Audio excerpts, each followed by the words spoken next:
At Crunch, we've been building a 40-page readiness plan, both for our owned clubs and our franchise network, that includes social distancing, sanitation, disinfection, changing our classes, changing our protocols with personal training, even changing the way you check in. We're working on automation that allows us to count members as they come in and count members as they leave.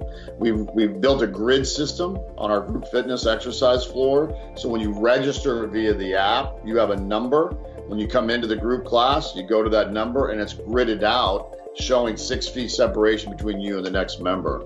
And I think this will go beyond kind of reopening. I think that there'll be a new kind of operating best practices in the gyms and the members are going to have to adhere to, which ensures that you wipe down your equipment, you sanitize your equipment, you ensure that your hands are clean, you don't touch your face, you maintain some level of social distancing. Look, high fives happen in the gyms for a long time, right? I don't know if high fives come back to the gym or not. But I think there's also social behaviors that will go beyond the gym walls, right? So how do we interact in public is going to translate to how we interact in the gym.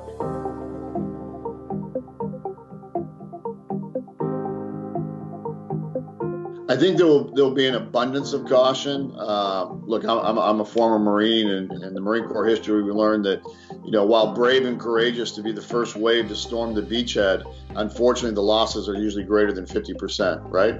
So I don't know that our franchisees want to storm the beachhead, and they want to ensure that there's a safe environment for the team members and the members. The last thing we want to have happen is to go in prematurely, not be prepared, and then we have a rebound.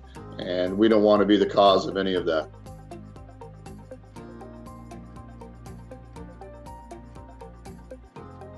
Our anticipation is not that 100% of the members come back on day one, and we already know that 100% of the clubs will not open on day one. So there'll be a phased approach to return to work status.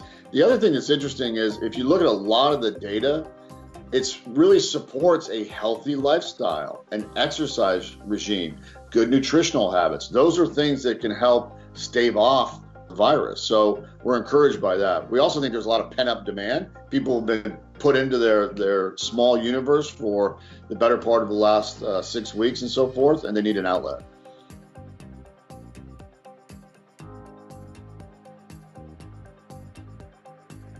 The long-term impact is going to be this lack of revenue. So at Crunch, we closed effectively on March 17th for the majority of our units. We continue to pay our employees through the end of March, despite the fact that we were closed. We've also carried on paying their portion of their health benefits during furlough. It was unfortunate, but I had to furlough nearly 3,000 employees effective April 1st. But we've still maintained our office space. We've got our executive team who've all taken a 20% pay reduction during this period. And what I'm concerned about is that if this continues into June and July and there's no back to work, the eventuality is a lot of gyms aren't going to be able to survive without money. And I think this is the thing, especially for Crunch. I mean, we were too big to qualify for a lot of the loans that were provided via the SBA and the government, but we were too small to matter as well. So we've been caught in this point where there are no loans, there are no grants, there's nothing that we're eligible for. So we're having to survive on just what we did in preparation in terms of our cash flows, our balance sheets and so forth. And that's made it very difficult.